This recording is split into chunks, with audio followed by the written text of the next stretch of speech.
صبر نه کار اخستای. نبی علیہ السلام فرمائے چې کله دا خلق محشر په میدان چې حاضر سی، الله برګاه ته حاضر سی، د ټولو خلقو حساب بکیږي، نیک اعمال آبتل لکیږي، میزان طلب شکم د لکی که چا ش اعمال زیات ہو نو اللہ کریم بیا جنت ته داخله، او که چا بد اعمال زیات ہو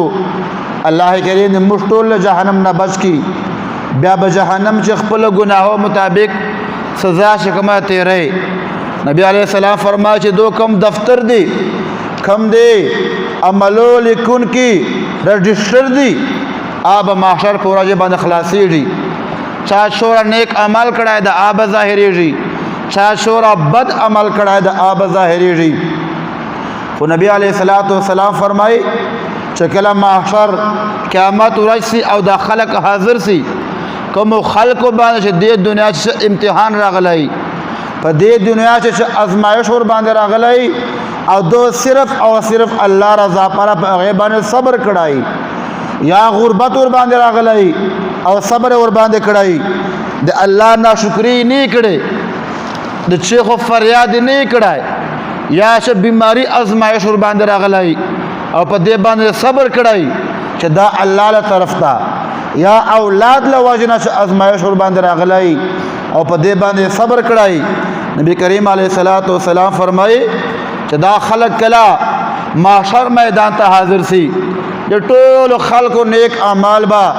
وزن کیږي، تللای کیږي، با میزان طلب لکي. خو نبی علیہ السلام فرمایي د دو خلقو اعمال عملونه با تللای کیږي نه، دو خلقو نیک اعمال با وزن کیږي نه، دو دې پاره به میزان تله نه لکیږي. کوم خلقو پاره چې کوم خلقو د دنیا چې ازمایش باندې چې امتحان باندې صبر کړای، او نبی علیہ السلام فرمایي چې دو هغه کم دفتر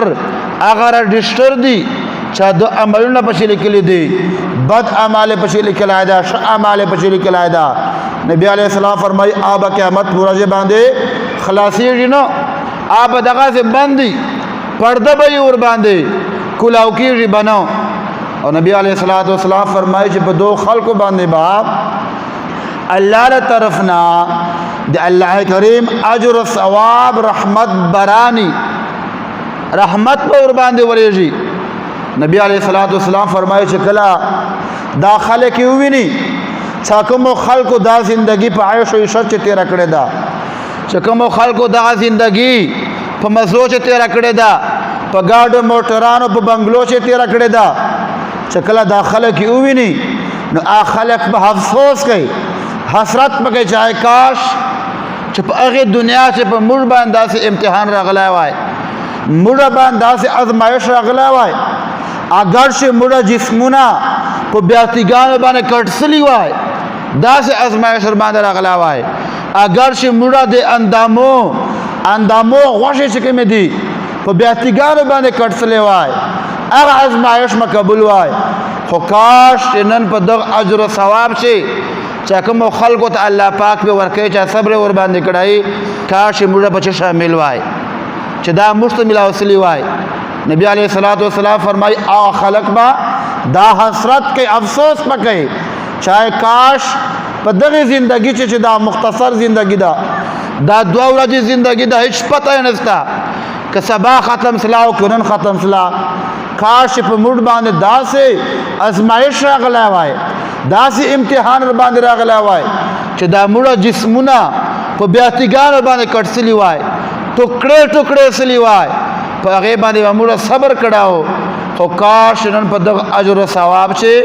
موږ شامل وای چې الله کریم کوم خلقو ته ورکوي. بیا نبی کریم علیہ السلام فرمایي چې الله کریم کله دا خلق حاضر کی چې کوم خلقو باندې په دې دنیا چې ازمایش راغلی، چې امتحان چې مبتلای، چې په ازمایش چې مبتلای، او دو صرف او صرف الله رضا پارا په دې باندې صبر کړای،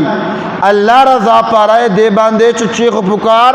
نه کړای، دې الله ناشکری نه کړي. نبی علیہ السلام فرمای الله پاک با دې دو اعمال چې کوم د تول کین چې آیا شور دي لږ د که ډېر دي د دو عملو وزن به نه کېږي د دو عملو چې کوم رجسټر دي آب خلاصیږي نه آب کلاو کېږي نه آب ظاهریږي نه بلکې الله کریم به ورته فرمایي چې ای د ما فرشتو دا ما هغه بندگان دي چې هغې دنیا چې ما په دو باندې چې ازمایش راوستا و غربت چې مې مبتلا کړي وو په بیماری چې مې مبتلا کړي وو او دو په دې باندې صبر کړه او ما رضا پاره چې دا الله له طرف ته ای د ما فرشتو دو خلکو سره هیڅ قسم حساب مه کوو مې اعمال تول کوو مې رجسټر خلاصو دا بغیر حساب و کتاب جنت ته داخل کو هیڅ حساب دو خلکو سره نستا دا نبی کریم علیہ الصلوۃ والسلام حدیث مبارک دا چې دا خلق انما یوفى الصابرون اجرهم بغیر حساب په قرآن کریم چې الله کریم بل داسې عمل پالا دانه دی فرمایلی چې دا عمل څوک وکي بیا به دا بغیر حساب و کتاب جنت ته ځي بیا به د اعمال تول کېږي نه بیا به چې کوم د کتابو رجسټر نیک اعمال او بد اعمال به خلاصېږي نه بلکې بغیر حساب و کتاب به جنت ته ځي الله کریم صرف او صرف صبر کولو والدا دا فرمایلی دی بل حدیث مبارک تھا حضرت علی کرم اللہ وجہہ الکریم رضی اللہ تعالی عنہ نا روایت تھا